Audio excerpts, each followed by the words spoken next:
Utah Territory, early spring, 1884. The mountains still wore snow like a shawl, and the wind cut through the valley with the precision of a surgeon's blade. The crack of gunfire shattered the dawn silence. 4 shots in rapid succession, each finding its mark with deadly accuracy. 4 horse thieves lay sprawled across the muddy ground of Lone Creek Ranch, their bodies already cooling in the mountain air. Standing on his porch, Wyatt Kane lowered his Winchester 73, smoke still curling from its barrel. His weathered face didn't register emotion as he surveyed the carnage. Not satisfaction, not regret. Just the cold calculation of a job finished. At 42, Wyatt's hair had started graying at the temples, but his aim hadn't diminished with age. The former Confederate sharpshooter had killed more men than he cared to remember. Some deserved it. Some were just wearing the wrong color uniform. These 4 had made the mistake of thinking his horses were easy pickings. They'd thought wrong. He dragged the bodies to the edge of his property, away from his water source. Sheriff Parker wouldn't come unless called, and Wyatt had no intention of inviting the law onto his land. Former Union men still carried grudges, especially those wearing badges in territories eager to forget the war that had torn the nation apart. "You boys picked the wrong ranch," Wyatt muttered, tossing the last body onto the pile. He'd burn them come nightfall.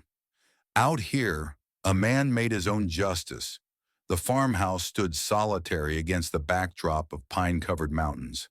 Simple, functional. Inside, Wyatt maintained an impressive collection of weaponry, rifles mounted on racks, pistols in drawers, hunting knives arranged by size, each piece meticulously cleaned, oiled, and ready. The tools of survival in a land that forgave no weakness. Among the few personal items decorating the sparse walls hung a faded tintype photograph in a simple wooden frame. Himself younger, in Confederate gray, standing beside a beautiful dark-haired woman in a nurse's uniform. Catherine, his wife, lost at Gettysburg when Union artillery shelled the field hospital where she worked. Beside it, a smaller frame held a portrait of his sister Rebecca, last seen 5 years ago before she moved to Colorado to teach. That night, like most nights, Wyatt's sleep was fractured by memories of Gettysburg, the cannon fire, the screams, Catherine in her blood-soaked uniform, reaching for him as the field hospital collapsed. Through the smoke, he glimpsed an artillery officer giving orders, a distinctive silver insignia glinting on his uniform. 15 years had passed, but the war never really ended for men like him. It just changed battlefields. A week after the attempted horse theft, Wyatt spotted movement on the distant road. A woman, mid-20s perhaps, trudged through the mud, dragging a battered suitcase behind her. Her dark blue dress was travel-worn, and she clutched a thin coat against the spring chill. Wyatt watched from the shadow of his barn, Winchester ready. The Miller gang had been growing bolder lately, using women as bait to lure lonely ranchers into ambushes. Victor Miller, the banker who'd arrived in Silver Ridge 3 years ago with too much money and too many hired guns, had been pressuring local ranchers to sell. Wyatt's land, strategically positioned in the valley, had been a particular target. She reached his fence line and stopped, swaying slightly with exhaustion. "Mr. Kane?" Her voice carried across the yard. Wyatt stepped forward, keeping his rifle visible. "What's your business?" She straightened, meeting his gaze directly. "I'm Sarah Mercer, your mail-order bride." The declaration hung in the air like gun smoke. Wyatt's finger tensed near the trigger. "I didn't order any bride, ma'am." Sarah fumbled inside her coat, producing an envelope. "I have your letter right here, sir. Signed with your name and the address of this ranch." Wyatt approached cautiously, taking the envelope. The paper had been folded and unfolded dozens of times. The handwriting wasn't his, though the signature bore a passing resemblance. Someone had gone to considerable trouble with this deception. "This isn't mine," he said flatly, handing it back. Someone's playing a game with both our lives. She didn't look surprised. I had my suspicions when the stagecoach driver seemed confused. Her shoulders dropped slightly. I've spent everything I had to get here. There's nothing waiting for me back east. Wyatt studied her face, searching for deception, for the telltale signs of a trap. Her eyes were too steady, too direct for a woman planning treachery. They held exhaustion, disappointment, but no fear. Interesting. The sun was beginning its descent behind the mountains. Night in the territory brought predators, both four-legged and two. "It'll be dark soon," Wyatt said. "You can sleep inside tonight. I'll take the chair." He turned toward the house, then stopped. "Don't get any ideas. I sleep light, and I keep a colt under my pillow." She followed without protest, her suitcase bumping along the uneven ground. "I'm not in the habit of stabbing men who offer shelter, Mr. Kane." Inside, Wyatt lit the lamps and stoked the fire. He pulled his Colt Peacemaker from its holster, checking the cylinder with practiced precision. "I modified the trigger spring," he said, not looking at her. "Reduced the pull weight to 4 pounds instead of the factory 7. Makes for a faster draw." He placed the weapon on the table between them, a silent warning. Sarah set her suitcase down. "A man who modifies his own firearms usually has reason to use them quickly." Wyatt's eyes narrowed slightly. "Most women wouldn't know that." "Most women haven't lived my life," she replied. Her gaze drifted to the photograph of Catherine, lingering just long enough for Wyatt to notice. "Your wife?" Wyatt nodded once, offering nothing more. Sarah didn't press, showing uncommon discretion for a woman of her apparent station. Part 2. Danger approaches and secrets revealed. Dawn broke cold and clear. Wyatt woke to the smell of coffee and bacon. He reached instinctively for his Colt before remembering his visitor. Rising quietly, he found Sarah at the stove, her hair tied back, sleeves rolled up. She'd already fed the chickens. The porch had been swept. A stack of firewood that had been outside now stood neatly by the hearth. "You didn't have to do that," he said, watching her work. "I don't take charity without return," she replied, sliding a plate toward him. "A fair exchange keeps a person's dignity intact." Later that morning, Wyatt found her behind the house, expertly skinning a rabbit she'd snared. Her hands moved with practiced efficiency, the hunting knife, his hunting knife, gripped with comfortable familiarity. "Where'd a city woman learn to skin game?" he asked, leaning against the doorframe. "Bold of you to assume I'm from the city, Mr. Kane." Before he could respond, a commotion erupted near the chicken coop. A gray wolf, lean with hunger after the hard winter, had breached the fence. Sarah reacted instantly.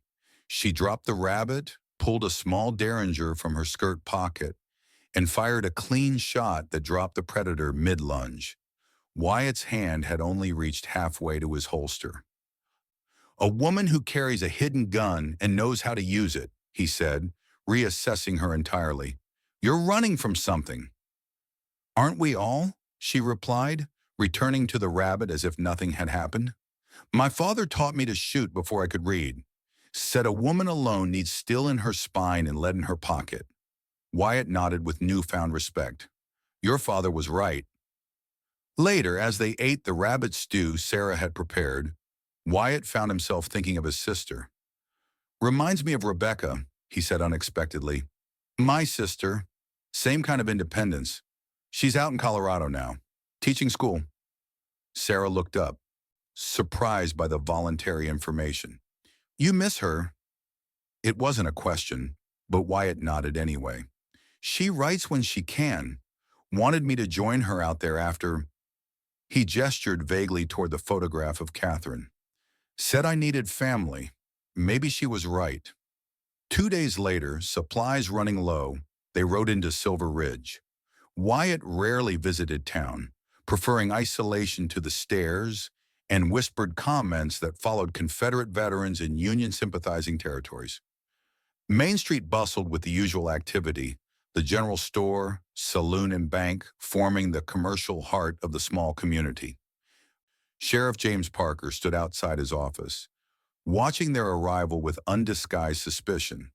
The former Union cavalry captain had made no secret of his disdain for rebel trash settling in his jurisdiction.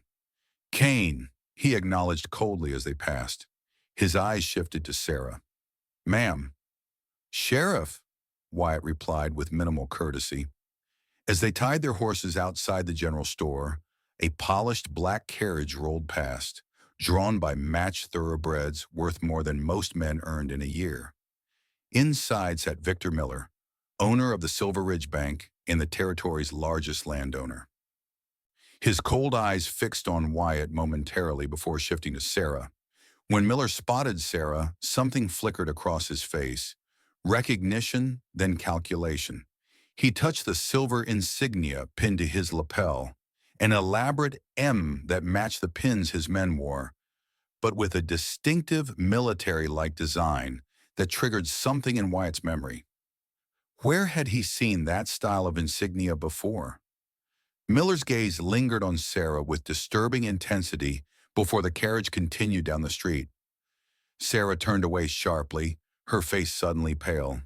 "Let's finish quickly," she murmured, hurrying into the store. Inside, Wyatt collected necessities while Sarah selected fabric. The storekeeper's wife whispered to another woman, both glancing towards Sarah with undisguised judgment. "Another mail-order bride for the Confederate?" one murmured. "Wonder what he paid for this one." Sarah's spine stiffened, but she said nothing. Later at the saloon where Wyatt stopped for information more than drink, two men blocked their exit. Tall, armed, wearing the silver M pins that marked Miller's employees. "Boss wants a word with the lady," the taller one said. "The lady isn't interested," Wyatt replied evenly. "Wasn't asking you." "Johnny Reb." The man reached for Sarah's arm. What followed happened with explosive speed. Wyatt's fist connected with the man's jaw, sending him sprawling across a table. The second man drew his pistol, but Wyatt was faster. A boot to the knee, an elbow to the throat, and the second assailant collapsed, gasping for air. Wyatt retrieved the fallen pistol, ejected its bullets onto the floor. "Tell Miller that what's on my property stays on my property." His voice carried through the suddenly silent saloon. "That includes the lady." They left town at a canter, Wyatt scanning the road ahead with practiced vigilance. "You know Miller," he stated rather than asked. "Not by choice," Sarah replied tightly. 3 miles outside town, where the road curved through a narrow passage between rocky outcroppings, Wyatt reined his horse sharply. "Down!" he shouted, diving from his saddle as gunfire erupted from the rocks above. 3 ambushers positioned for a clean attack. Wyatt rolled behind a boulder, drawing his rifle in a single motion. He fired twice, dropping one attacker instantly. The second shifted position, exposing himself momentarily. Wyatt's third shot took him in the chest. The third ambusher had circled behind, targeting Sarah, who had taken cover beneath a rocky overhang. As he raised his weapon, Sarah produced her derringer again and fired upward. The bullet caught him under the chin. He toppled forward, dead before he hit the ground. In the ringing silence that followed, Sarah's hands trembled slightly. Not with fear, but with rage. "Miller's men," she confirmed, looking at the silver pins on their vests. "Time to tell me the truth," Wyatt said, reloading his rifle. "All of it." As they made camp that night, safely hidden in a box canyon miles from the ambush site, Sarah revealed her past. She'd worked in Miller's establishment, not by choice but by circumstance after her parents died of fever. Not quite a saloon girl, not quite a lady of the night. She'd served drinks, entertained customers with conversation, and kept her eyes open. "Miller's business extends beyond banking," she explained, stoking their small fire. "He's buying up ranches, running protection rackets, controlling supply routes. Anyone who stands in his way disappears." She'd witnessed Miller murder a young woman who had threatened to expose his operations. Before fleeing, she'd stolen his ledger, a record of payoffs, murders, and land seizures that could destroy him. "That's why I ran. That's why I answered an advertisement for a mail-order bride. I needed to disappear. She pulled a small book from inside her bodice. And this is why he wants me dead.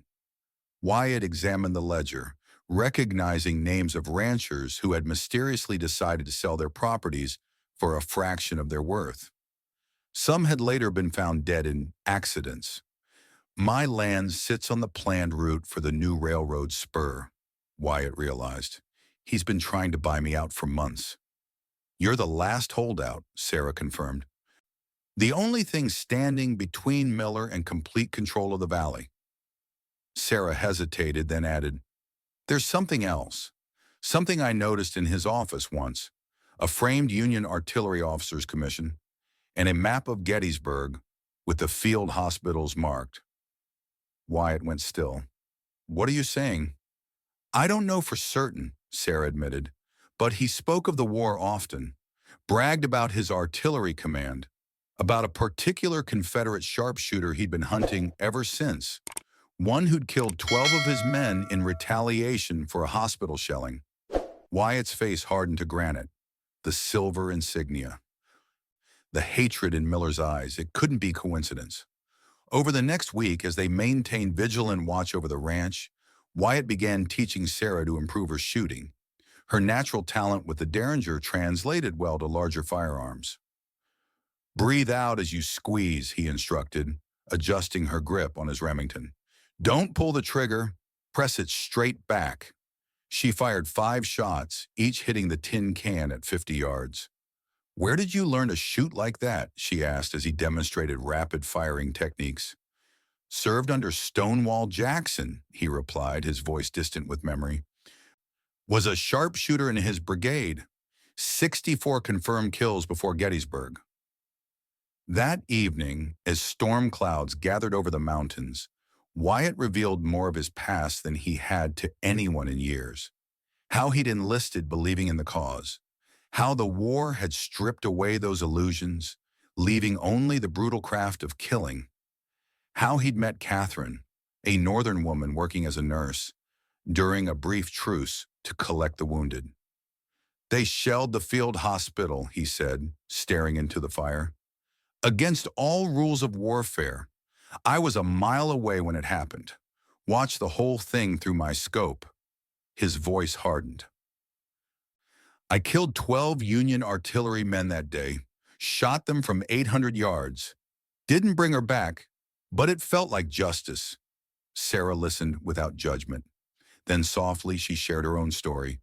Orphaned at 14, sold to cover her father's debts, learning to survive by wit and will in a world where women were commodities. We're both survivors of a sort, she concluded, carrying ghosts that won't stay buried. The following day, Wyatt rode to neighboring Broken Spur Ranch, where his old friend Jake Monroe raised cattle. Jake, gray-bearded, missing 2 fingers from his left hand, greeted him with surprise. Figured you'd be dead by now, Jake said, offering whiskey, or at least shot up a bit. Not for lack of trying, Wyatt replied. Did you send me a mail-order bride, Jake? Jake's weathered face registered shock, then guilt. How'd you figure it was me? Not many people know my full name or how to forge my signature. Jake sighed. 15 years is too long for a man to live alone, Wyatt. Even a stubborn ass like you deserves some happiness. He looked down at his missing fingers, lost to frostbite during their desperate retreat at Fredericksburg. Rebecca wrote me, worried about you. Said you needed something to live for beyond memories. Speaking of Rebecca, Wyatt said, heard from her lately. Matter of fact, she's here. Jake grinned at Wyatt's surprise. Arrived last week. Said she had a feeling you might need family nearby. Before Wyatt could respond, Jake lowered his voice. Miller's planning something big. He's brought in 20 hired guns from Colorado. Word is the railroad's paying him handsomely to secure that valley, your valley, by month's end. He's bought the sheriff, Wyatt guessed, and the judge, and the territorial representative. Jake poured more whiskey. This isn't just about land anymore. It's about power. the kind that makes or breaks territories. As darkness fell that night, Wyatt and Sarah sat on the porch, watching lightning play across distant clouds. A sense of inevitability hung in the air, heavier than the coming storm. "They'll come for us," Sarah said quietly, "for the ledger, for your land, for revenge." "Let them come," Wyatt replied, checking his Winchester one final time. "This land is all I have left. I won't surrender it without blood." As if summoned by his declaration, torches appeared on the distant road, a line of mounted men approaching Lone Creek Ranch. At their head rode Victor Miller himself, his silver-handled pistols catching the torchlight. "Appears we have company," Wyatt said, standing slowly. "Time to see if those shooting lessons paid off." Part 3. Confrontation and Resolution. Miller's voice carried across the yard, unnaturally loud in the pre-storm stillness. "Kane, send out the woman in the book, and you might live to see morning." Wyatt had prepared for this moment. Every window had been reinforced with stacked furniture. Every approach to the house covered by clear firing lines. 6 rifles, loaded and ready, were positioned at strategic points. "I count 15 men," Sarah whispered, peering through a gap in the curtains. "Too many for a direct fight?" "We don't need to kill them all," Wyatt replied, checking his Colt. "Just enough to make the rest reconsider their pay." Miller's men spread out, surrounding the small farmhouse. A signal flare burst overhead, bathing the yard in eerie red light. The first shots came from the barn, 3 riders using it as cover. Bullets splintered the front door, embedding themselves in the heavy table Wyatt had positioned behind it. "Second window," Wyatt directed calmly. "The man in the black hat. He's directing their fire." Sarah took aim with the Remington, exhaled slowly, and fired. The man dropped, clutching his shoulder. For 20 minutes, the night erupted in gunfire. Wyatt moved methodically through the house, firing from different positions to create the impression of multiple defenders. 3 of Miller's men lay motionless in the yard. 2 more had retreated, wounded. A stray bullet grazed Sarah's arm as she reloaded. Wyatt quickly bound the wound with a strip of cloth. Their faces were inches apart, closer than they'd ever been. "Why are you fighting for me?" she asked, pain evident in her voice. "Not just for you," he answered, tying off the bandage. "For what's right. Something I haven't done in a long time." The respite was brief. A new barrage focused on the back of the house. Wood splintered as bullets found weaknesses in the defenses. Kerosene lamps shattered, spreading flames that quickly caught the curtains. "They're trying to smoke us out," Sarah realized, stamping out smaller fires. Wyatt moved to the bedroom, dragging aside a heavy trunk to reveal a trap door. "Tunnel," he explained tersely. "Dug it during the early days. Paranoia has its uses." The narrow passage, shored up with timber stolen from a mining operation, extended 50 yards beyond the house, emerging in a dense thicket near the creek. They crawled through as smoke filled the rooms above, emerging into the night as flames consumed the only home Wyatt had known for 15 years. "Everything I own was in there," he said, watching the fire climb toward the roof. Catherine's photograph and all his meager possessions turning to ash. "Everything except your life," Sarah reminded him. They moved through the darkness toward Broken Spur Ranch, avoiding the roads, using the storm as cover. Jake welcomed them with grim resignation. "Figured you'd show up sooner or later," he said, ushering them inside. "Rebecca, we got company!" A woman emerged from the back room, mid-30s with Wyatt's same gray eyes.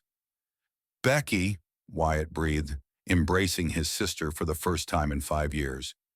"You picked one hell of a time to visit." "Heard you were in trouble," she replied with a familiar stubbornness. "Someone needs to keep you from getting yourself killed." Before they could say more, hoofbeats approached the ranch house.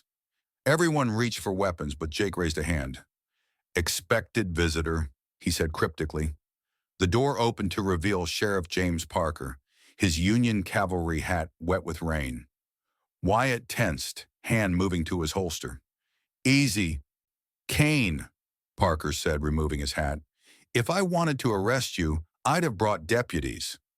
What do you want, Sheriff? Same thing you do. Miller's head on a pike. Parker's voice hardened. That bastard killed my brother last month. Made it look like a robbery gone wrong. Why should I trust a union man? Wyatt demanded. Because sometimes the enemy of your enemy is your only chance. Parker produced a badge, not his sheriff's star, but an older, more ominous emblem. Federal Marshal, been building a case against Miller for months. Your lady's ledger is the final piece I need. Wyatt's eyes narrowed. You're proposing an alliance? I'm proposing justice, Parker corrected. Something neither North nor South has a monopoly on. By midnight, their plan was set. Parker would create a distraction at the saloon where Miller's men gathered. Jake and Rebecca would secure horses for a quick escape. Wyatt and Sarah would infiltrate Miller's office above the bank to retrieve additional evidence, documents linking him to railroad executives and territorial officials. One last thing, Parker said, producing a worn daguerreotype. This was Catherine's, wasn't it? Found it in Miller's possession. Wyatt stared at the image, himself and Catherine on their wedding day, his last link to her, lost in the fire years ago. How did he get this? He collects leverage on everyone, Parker explained, even old enemies. Silver Ridge slept uneasily under storm clouds. 2 guards patrolled outside the bank, while a single lamp burned in Miller's second-floor office. Sarah approached from the alley, her dress adjusted to emphasize curves, hair loose around her shoulders. Looking for company, gentlemen? She called softly, drawing the guards' attention. While they were distracted, Wyatt scaled the back of the building, using the drainage pipe as a handhold. He reached the window just as gunshots and shouting erupted from the saloon 3 blocks away. Parker's distraction was working. Inside the office, Miller was hastily filling a satchel with documents and cash. He froze when Wyatt's boots hit the wooden floor. Evening, Miller, Wyatt said, Colt leveled at the banker's chest. Been expecting a visit. Miller's hand inched toward his desk drawer. Kane. I wondered when you'd figure it out. His voice held no fear, only cold hatred. Took me longer than it should have, Wyatt replied. The silver insignia. The Artillery Commission, Gettysburg. I've been watching you for years, Miller said, his voice carrying the cultured accent of Eastern wealth now, dropping the Western affectation. Waiting for the perfect moment, the perfect revenge. You killed 12 of my men. After you shelled a hospital full of wounded. After you killed my wife. Miller's thin smile sent ice through Wyatt's veins. Catherine Sinclair Kane, field nurse, 3rd Division. Pretty little thing. Called your name at the end, you know? Wyatt's finger tensed on the trigger. You're lying. Artillery sergeant before becoming a banker, Miller's smile widened. Gave the order to shell that hospital myself.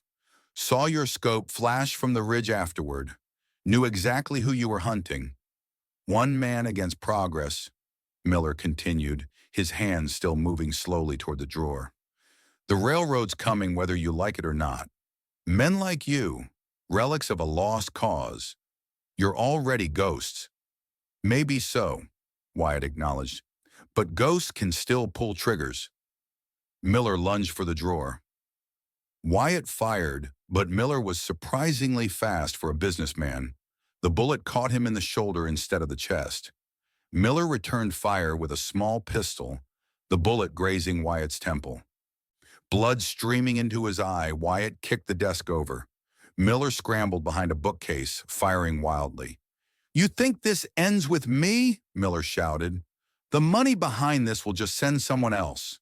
The future is coming, Kane, and it doesn't include dinosaurs like you.